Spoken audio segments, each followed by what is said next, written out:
Hey guys, what's going on? Brandon here, and today I am going to do my spoiler talk slash review of Scream 6, Scream Vi, Scream VI, whatever you want to call it.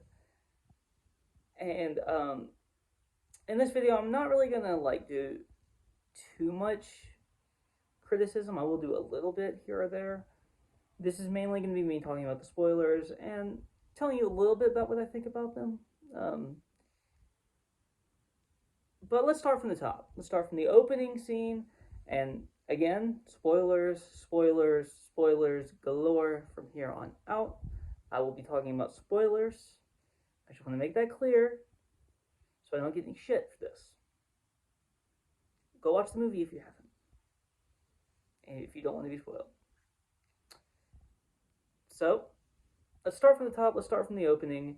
We get Samara Weaving, who plays a film professor of the school that Tara, Chad, and Mindy go to, the college, and she's doing a class on slashers, and she is on a date, or she is more specifically, she is texting a guy who she's supposed to be there to go on a date with, and he says he's lost, and then she calls him, and you get the voice of not Ghostface, but Tony Revolori. You don't get Roger L. Jackson right here, at least, which I thought was super interesting, because I was like, if assuming that I'm correct and this is supposed to be the killer, why are they just revealing Tony Revolori's voice? Well, then she goes outside. He kind of coaxes her in a dark alley, and then he attacks her. And then he takes off the mask to reveal that he is, well, Tony Revolori. And at this point, I'm thinking there's something more to this. At this point, I'm like, I already know, I already have a feeling that he's not actually the main Ghostface of this movie, and that he's probably gonna, he might get killed even by the Ghostface, and that is what ends up happening. I do want to say that Samara Weaving in that scene is incredible. She is perfect in every way in that scene, in that specific scene, and she is a great actress. Phenomenal job by Samara Weaving, and she has some lungs on her, by the way. But then we go from one phenomenal actor to another phenomenal actor in Tony Revolori. Tony Revolori plays this role perfectly. Plays this role perfectly until you get to his ultimate death. You can tell that he is kind of suspicious when he gets back to his apartment, and he gets a call from the real Ghostface, the main Ghostface of this film, or I think it's the main Ghostface of this film. I think that this one definitely is Dermot Mulroney's character, who is revealed as he's a detective, and he's revealed as one of the Ghostface in this film. I think that this scene is definitely him, and yet again, Roger L. Jackson is incredible, and I think Tony Revolori plays like his suspiciousness of this specific Ghostface, because he and his friend were planning on finishing Richie's movie from the last movie, and so you get him kind of being very suspicious and him playing that suspicion very well. And then you get the death scene. And the kills in this movie are brutal, and they're amazing, and they're awesome, and I love them. I love most of this movie. You also get a small interaction between Tony Revolori's character Jason and Tara, Jenna Ortega, which I thought was really cool to see, kind of an interaction between them two after we know that he is planning on killing uh, her and Sam. So I really love this scene. I love this opening scene. It's incredible. Um, I don't think it's as good as the Drew Barrymore one. I mean, that's going to be super hard to top, obviously. And I really, I don't know if I like it as good as 2 or even 5, but I love this opening scene. I think this is significantly better than 3 and 4 as far as an opening goes. So that's where I'm at right now. This will kind of, it probably will go back and forth, honestly, in my head between which opening I think is better. The Drew Barrymore's one is probably going to stay on top for sure, 100%, almost. But honestly, I might put 5 above. I might even put 5 above 2, and this one might go above both of those. I don't know yet. I haven't decided upon that yet. And I've seen the movie 3 times. But I love this opening. I think that this opening set the right tone for the film. Then we get to see our protagonist at the Sam, played by Melissa Barrera, at her psychiatrist, and she plays again. She is great in this film. She plays this so well, just going through her like emotions and trying to like figure out like, because she's not there because she's there because she liked what she on some level what she did felt right. I think it was what she stabbed Richie 22 times and then slit his throat. On some level, to her, that all felt right to her. So so that was a very interesting way to go about things. I absolutely love this scene, and I love the psychiatrist character. I can't think of the actor's name at the moment, but I love how he plays his like holy shit type of demeanor. Like, this bitch kind of crazy. But I love this scene. But moving on, I think that this scene doesn't necessarily need as much. I don't feel like I need to go through this scene as much. I'm not going to talk about every scene, so I want to make that clear. I love the party scene, or at least I love the emotional aspect of specifically the after party scene, and I love seeing where these characters are emotionally and where they are from an emotional side after the last movie. I love seeing that Tara is kind of just wanting to forget everything and not wanting to talk about it, and she just wants to just completely like ignore that everything happened. Whereas Sam, she wants to just protect Tara at all costs. She wants to. She doesn't want to let Tara go off on her own. She wants to stick together with Tara because she wants to make sure that Tara is safe. And I completely bought that those two characters would have those two very different kind of ways of seeing what had happened in the last film. And Chad and Mindy are dealing with it in a completely different way, where they don't want to necessarily talk about it all the time, but they clearly aren't like opposed to it either. They're just somewhere in the middle, and I really like that aspect. I think that's how those two characters would handle the situation. So I completely love this. All of this, everything about this kind of opening part of the film. And then we get a Ghostface attack, and my favorite. And then we get they go back to the apartment, and we get kind of confirmation. They get the characters, our protagonist gets confirmation that the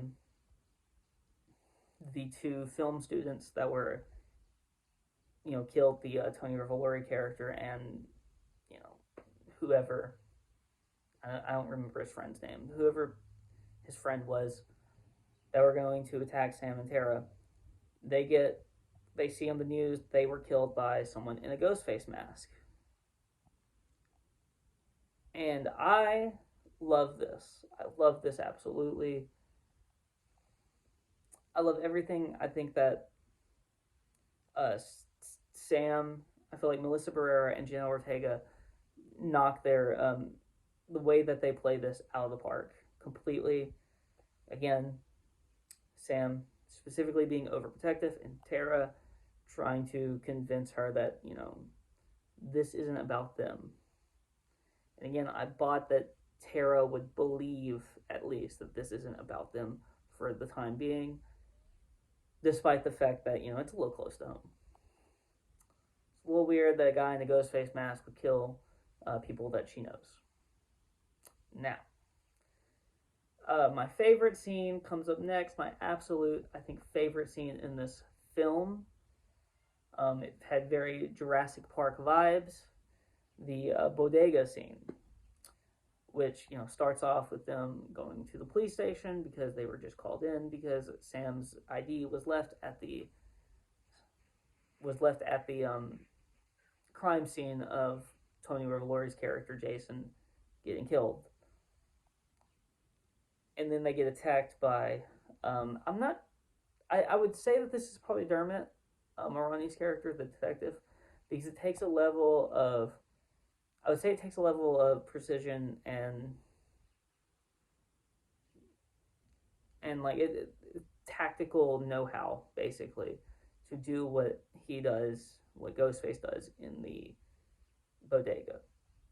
But it felt a lot like Jurassic Park, and I love Jurassic Park, so I love this scene, absolutely. And then we get Sam and Tara at the police station, in which, it's a nice little scene, and then we get the first sighting of Kirby at the end of the scene. And Kirby, Hayden Panettiere, is great in this film. I absolutely love everything with her. Skip a little bit, we get them leaving the police station, and we get the first Gail Weathers sighting, the first sighting of Courtney Cox. She has written another book, even though she promised she wouldn't. Good old Gail, right? And, I love the little, I love the moment where Sam tries to punch Gail, and she dodges it, and then Tara comes in with this, cleans it up for Sam, and, takes her out. I absolutely love that. That was great. That was hilarious. Especially when Gail, after she dodged it, she was, talking shit to Sam. And then Tara comes in with the punch. That was great. Again, another great emotional scene. These writers are great at writing emotional scenes. And they're great at writing, attack scenes.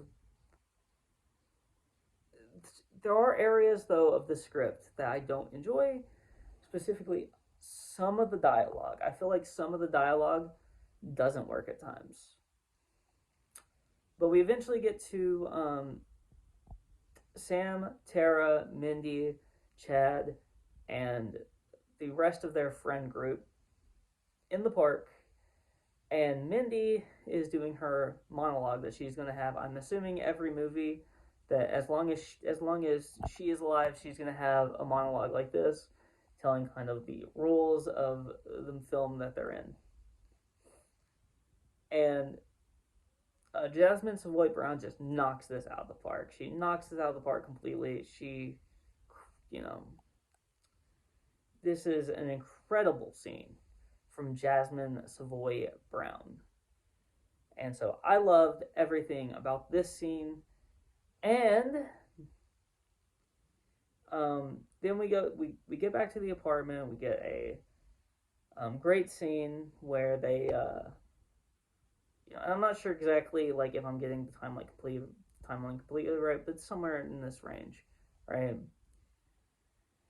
They get back to the apartment, and you get a great scene of the ladder scene that we saw a little bit in the trailers. this is another great scene. Another great scene. This movie is filled with great scenes.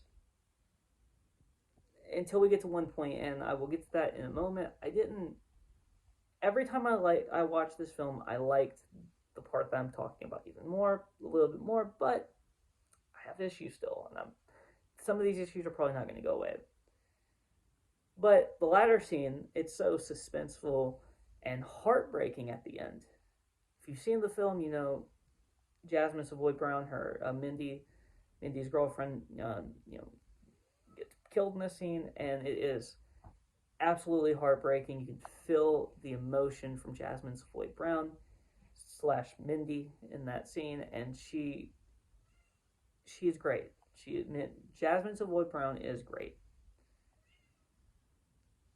I love all the kind of jokes that Chad pulls in, and Mindy is great, is very good from a comedic level too. But Jasmin Savoy Brown, although she's great from a comedic level too, is phenomenal from an emotional standpoint. And Mason Gooding, Chad, he is very good from an emotional standpoint too. But he just hasn't gotten as many of those super emotional moments in these two films as a lot of the other characters have. Sam and Tara has been, crazy emotional moments with them too, and Sam and Tara, Jenna Ortega and Melissa Barrera knock those out of the park all the time. So, I love the shrine scene. I don't know if this is the next. I don't think this is really the next thing that happens. Oh yeah. One thing before that, in the scene, the latter scene, the detective's daughter allegedly dies, right? And she's allegedly killed, and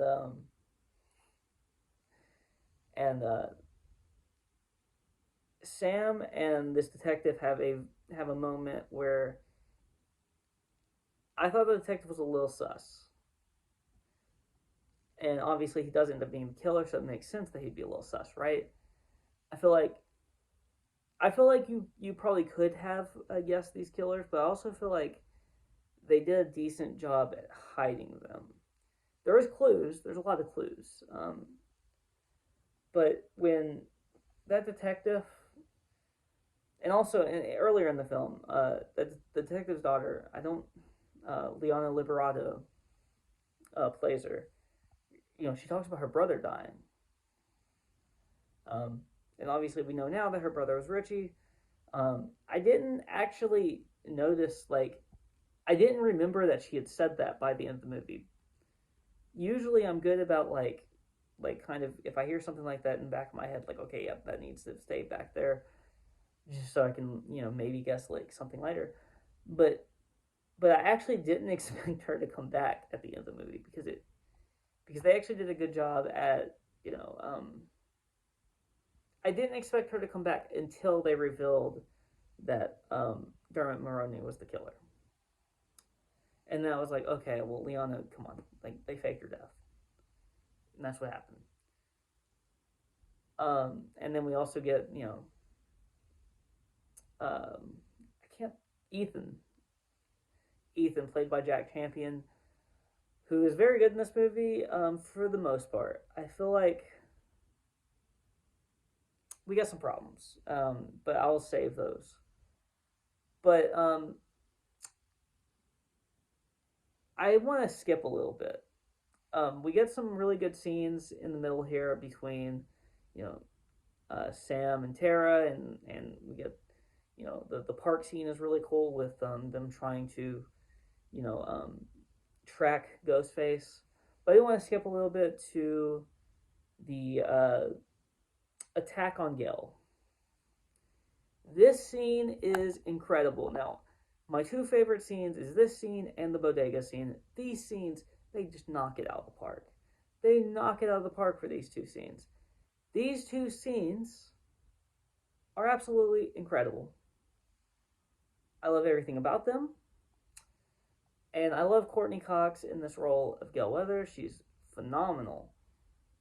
And I was really happy that she finally got to have her first talk with Ghostface. Love this. I love this so much. And I love the ending of her saying, "Tell Sydney he didn't get me. He never got me." Just so emotional, so great. Courtney is great in this film. Now, I want to skip all the way actually to the end of the movie now, where they are trying to lure Ghostface into the shrine room, so they can, to quote Jenna Ortega's character Tara, execute him. So that's the entire plan, is to kill Ghostface. And I loved this movie up until this point. I absolutely loved this film up until this point. And it's still going to be high up there in my rankings, I think. Or it's definitely going to be high up there in my rankings, for sure. But I didn't love the reveal that it was Richie's family. It was actually too obvious for me. Like, they were kind of pointing in that direction the entire film, and then they just went with it. And I didn't love it. But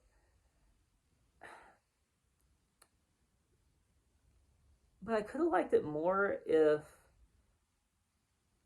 it was better written, the ending of this film. And I think all of the actors do a fair job, a good job at least, in this scene, especially, you know, Sam and Tara, and Jenna Ortega and Melissa Barrera. I think they are absolutely perfect in this scene. The emotions, you know, obviously we get, you know, Tara being emotional because Chad was just, you know, stabbed and should have died. He definitely should have. There are people who get stabbed in this movie in ways where I'm like, well, they should be dead, like, instantly. But so a lot of times they're not. A lot of times they're just running around in the next scene. Now, fair, Chad was not running around in the next scene, but he did survive, like, I don't know, like, he survived like 30 stab wounds or some crazy shit in these two movies. It's insane. Insanity. So, there we go. The reveal that it was Richie's dad, brother, and sister. I don't know. I don't think that these are their actual names. It seems like, based off of what the director said, they think that Richie Kirch, at least the Kirch part, and the the names of the Quinn Bailey, Detective Bailey, who I don't remember what they say his first name is. I'm sure they probably gave him one. And Ethan, I don't remember what they said it was his last name either, but Ethan. Based off what the director said, they think both of those are kind of like, you know, fake names for each of them, which works. Which, you know, I guess, I don't know, it's fine. Like, I don't think it really works. I think there's a little bit of a plot hole here because, I mean, this movie kind of does have a lot of plot holes. I mean, if you think about it. But,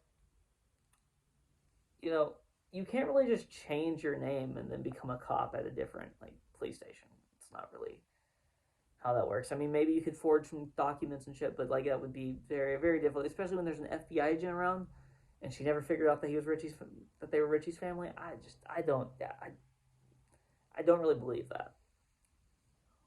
But, and that's why I don't think Kirby is a great FBI agent in this film. But, I had a lot of fun with the ending of this film, because the third act is, like, these movies are supposed to be fucking ridiculous, and it obviously was. But the fun side of this didn't make up for the side of this, I guess you could say. I just didn't love the reveal, and I wish they would have done something differently with it. I understand why they did it, because they did want this to be kind of like a... They wanted this to be, because they said they love Scream 2, the directors, and they want this to be similar to Scream 2, but also change a lot of things. And they did that. I feel like they did kind of write a love letter to the second Scream film, and it works for the most part. And I actually think that this film is probably, I guess I'm playing my hand a little bit because I am putting out a ranking video in a couple days. I do think that this movie is a little bit better than the second Scream movie, if you're asking me, in my view. And so, there you go. That's where I'm at. Now, I love a lot of this closing scene, though. I don't love the reveal, but I love what happens in the shrine room. I love the brutal death of Detective Bailey, and I love the a lot of the line delivery, at least, even if I don't love all of the lines. I love a lot of the line delivery. So anyway, we get to the end, and Sam brutalizes Detective Bailey and completely and utterly demolishes him, right? And then we get outside. We have to reveal that Chad lived. We get a nice little scene between Kirby and Sam and Tara. And then we get a moment where Sam is looking at the ghost face mask. And seems to be just, like just staring at it, like could I be the next ghost? And then she drops it when Tara says, "Hey Sam, you coming?" Or so Tara says something like that, and then Sam drops the mask. To me, I think that this is symbolizing, at the very least, that she can control her kind of anger at this point. That she's going to basically use her, her tendencies towards, liking to murder for kind of good, in terms of, like, in her own life, right? I very much enjoyed all of this. I think that it worked for me. It worked for me, and that's the main thing, for me at least, is that it worked for me. Now, I love this film overall. If y'all have seen my review, then y'all should know this. But I do love, I also love the kind of joke in credit scene. I don't know who all stayed for that, but it's just funny to me. It's so short, and it doesn't matter at all. It's not story-based at all. It's literally just Mindy saying, not every movie needs a post-credit scene. And it was funny to me. That was funny to me. But I gave this movie, I think, a 9 out of 10 in my review. At the moment, that's where it can stay. So there you go. If you like this video, please like, comment, and subscribe. And you can follow me on Twitter, and the link in the description below. Peace out.